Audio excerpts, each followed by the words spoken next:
واحلى غدا واحلى دجاج متبل على كيفكم. جيت بطبخ بعدين قلت لا لا لا لا تصوري وشاركي متابعينك يا ام خالد. يلا بسم الله. بسم الله الرحمن الرحيم. احلى كبسه نبيها حمرا اليوم. نبي نسوي معاكم دقوق. بسم الله ما شاء الله. وهذا الرز غسلته ونشفته واموره طيبه.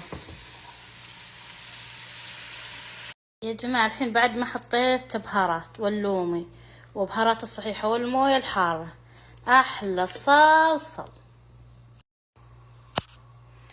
حطينا الصلصل كله، نبيه يصير احمر مره.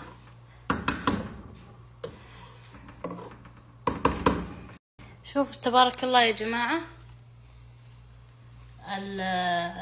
تذكرونه مخلل جاهز، يعني اليوم نتغدى مع الكبسه مخلل ان شاء الله.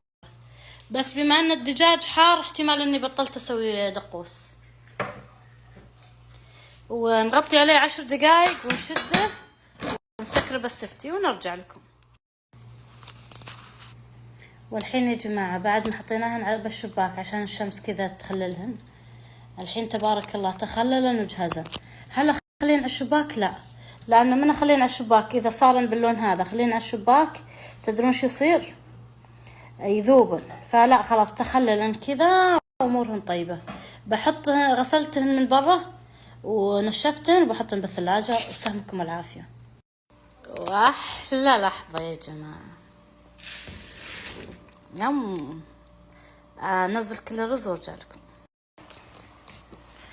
ونقيس الرز على المويه تبارك الله. شوفون، لا اللي تمشي بسرعه ولا اللي ثقيله يلا تمشي، 100. شوفون توازن بين المويه والرز. يلا خلاص نخليه لين نخليه على نار متوسطه لين تنزل المويه، وبعدها بعد ما تنزل المويه ويصير مستوى الرز خلاص نقصر عليه ونخليه على البخار كذا 10 دقايق 7 دقايق على حسب. اوقات اخليه 12 دقيقة على حسب نشفان الرز وعلى حسب امور كل شيء على النظر. والحين وطينا الغاز، نزلت المويه للمنظر اللي انتم تشوفونه. بعدها بنحط السكارة وبنشد المكتوم يا جماعة، نشده ونسكره وخلاص. ونخليه 7 دقايق او 8 دقايق. تمام. هاي ماما. يلا يا جماعة هذه احلى لحظة ننسم عليه ونحط احلى غدا. اللحظة الجميلة. شوف تبارك الله ولا غلطة ما شاء الله على المضغوط الحلو.